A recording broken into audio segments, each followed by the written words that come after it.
कालू कालू, तुम यहाँ घोंसले में सोए हुए हो और उधर एक बकरी हमारे खेत को बर्बाद कर रही है। जल्दी से जाओ, लाठी लेकर जाओ और उसे भगाओ हमारे खेत से। उस बकरी को तो मैं ऐसा मजा चखाऊंगा कि लौटकर मेरे खेत में आने की हिम्मत नहीं करेगी। कालू कौवा लाठी उठाता है। गोरी कौवी और कालू कौवा खेत की तरफ जाते हैं। स्वीटो बकरी अपने ध्यान टमाटर खा रही थी कि कालू कौवा पीछे से जाकर जोर की लाठी स्वीटो बकरी की टांग पर दे मारता है। स्वीटो बकरी उसी जगह गिर जाती है। स्वीटो बकरी रोने लगती है। जालिम, जालिम, तुमने मेरी टांग तोड़ दी। मेरी टांग पे बहुत दर्द हो रहा है। तू मेरे लाल लाल टमाटर खाए और मैं तुझे खाने दूं। क्या तुम्हें नहीं मालूम कि ये सब्जियों का खेत मेरा है? नहीं, मुझे नहीं मालूम था। मैंने समझा ये जंगली टमाटर है।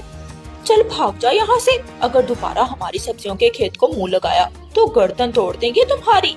बेचारी बकरी लंगड़ी हो गई थी। वो लड़खड़ाती हुई थोड़ी दूर जाकर गिर जाती है। मैं और नहीं चल सकती। शायद मेरी टांग टूट गई है। मेरी हड्डी में बहुत शदीद दर्द है। मैं मर जाऊंगी।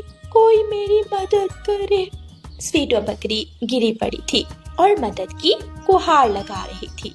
शाम के वक्त रानू चिड़िया अपने बच्चों का दाना लेकर वहाँ से गुजरती है। बकरी बकरी, क्या हुआ? तुम्हारी टांग पर किसने मारा है? चिड़िया, काले कौवे ने मेरी टांग पर लाठी मारी है और मेरी टांग टूट गई है। किसी तरह मुझे मेरे घर तक पहुंचा दो। मैं बहुत मुसीबत में हूँ। बकरी, मैं तुझे उठाकर तो नहीं ले जा सकती। मैं अभी कबूतर चाचा का थैला लेकर आती हूँ और तुम्हें उस पर लाद कर तुम्हारे घर तक छोड़ आती हूँ। फिर रानू चिड़िया कबूतर के पास जाती है। कबूतर भैया, थोड़ी देर के लिए मुझे अपना थैला तो दे दे। कालू कौवे ने स्वीटो बकरी की टांग तोड़ दी है। वो रास्ते में गिरी पड़ी है। उसे घर तक छोड़ कर आना है। ठीक है, वहाँ पेड़ के नीचे मेरा थैला खड़ा है, वो ले जाओ। फिर रानू चिड़िया स्वीटो बकरी को थैले पर लादती है और उसे उसके घर की तरफ ले जाती है। स्वीटो बकरी पहाड़ों के पास एक गुफा में रहती थी। रानू चिड़िया स्वीटो बकरी को गुफा में पहुंचा देती है। चिड़िया, मैं तुम्हारा एहसान पूरी उम्र याद रखूंगी। बकरी बहन, वो कौवे बहुत जालिम है। दोबारा कभी भूल कर भी उनके खेत में मत जाना। हम सब पक्षी तो उन कौवों से बात भी नहीं करते। मुझे नहीं मालूम था कि वो खेत काले कौवों का है। मैं तो भूल कर उस खेत में चली गई थी और उस कौवे ने मेरी टांग ही तोड़ दी। लेकिन चिड़िया, जालिम का अंजाम हमेशा बुरा ही होता है। रानू चिड़िया अपने घर चली जाती है।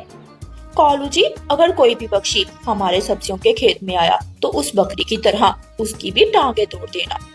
सब पक्षी मुझसे डरते हैं, कोई भूलकर भी मेरे सब्जियों के खेत में नहीं आएगा।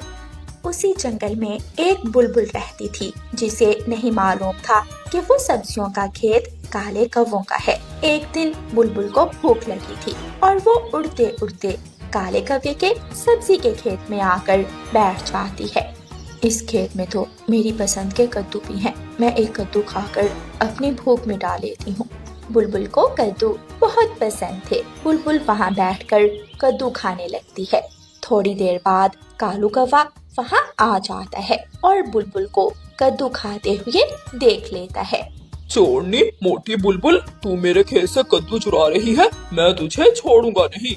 नाना साहब, मत मारना। मुझे नहीं मालूम था कि ये सब्जियों का खेत आपका है। मैं भूल कर आ गई। कृपया करो, मुझे जाने दो। लेकिन कालू कौवा बहुत जालिम था। वो बुलबुल की पिटाई करने लगता है। कौवा बुलबुल को बहुत मारता है। बेचारी बुलबुल बहुत मुश्किल से भागकर अपनी जान बचाती है। उधर 2 दिन हो गए थे। स्वीटो बकरी ने कुछ भी नहीं खाया था। स्वीटो बकरी गुफा के बाहर बैठी हुई थी। वो चल फिर नहीं सकती थी और गुफा के आसपास घास भी नहीं थी। एक तोता वहाँ से गुजरता है तो स्वीटो बकरी तोते से कहती है, طوطے میں بہت بھوکی ہوں، دیکھو کالے کوے نے میری ٹانگ توڑ دی، میں چل پھر نہیں سکتی، مجھے تھوڑی سی ہری گھاس لا دو۔ بکری میں تو بہت جلدی میں ہوں، میں اپنی بہن کے پاس جا رہا ہوں، آج نہیں پھر کسی دن میں تمہیں گھاس لا دوں گا۔ ٹھیک ہے طوطے، اگر تم نہیں لا سکتے تو جا کر چڑیا سے کہنا کہ سویٹو بکری بھوکی بیٹھی ہے اور وہ گھاس مانگ رہی ہے۔ طوطا کچھ بولے بنا وہاں سے چلا جاتا ہے۔ طوطے کو جلدی تھی، اس لیے وہ چڑیا کو بتائے بنا ہی دوسرے جنگل چلا جاتا ہے۔ شام تک بیچاری سویٹو بکری بھوکی ہی بیٹھی رہتی ہے۔ گڑیار کوکو، آپ نے دانا کھا لیا، اب آپ گھر میں آرام کریں اور میں سویٹو بکری کو ہری گھاس دے کر آتی ہوں۔ مما، سویٹو بکری کب تک ٹھیک ہو جائے گی؟ بیٹی، ظالم کوے نے اس کی ٹانگ توڑ دی ہے، ابھی کچھ دن لگ جائیں گے، لیکن پہلے سے بہتر ہے وہ۔ رانو چڑیا اپنے گھر سے نکلتی ہے اور ندی کے پاس جاتی ہے۔ ندی کے پاس لمبی لمبی ہری گھاس تھی۔ رانو چڑیا وہاں سے گھاس کاٹتی ہے اور گھاس کی گٹری اٹھا کر گفا کی طرف چل دیتی ہے۔ چڑیا، کیا تمہیں طوطے نے بھیجا ہے؟ میں نے طوطے کو سندیش دیا تھا، میں بہت بھوکی تھی۔ نہیں سویٹو بکری، شاید مجھے آنے میں دیر ہو گئی، کیا بتاؤں، میرے بچے بھوکے تھے اور جنگل سے دانا بہت مشکل سے ملتا ہے، مجھے دانا ڈھونڈنے بہت دور تک جانا تھا، اس لیے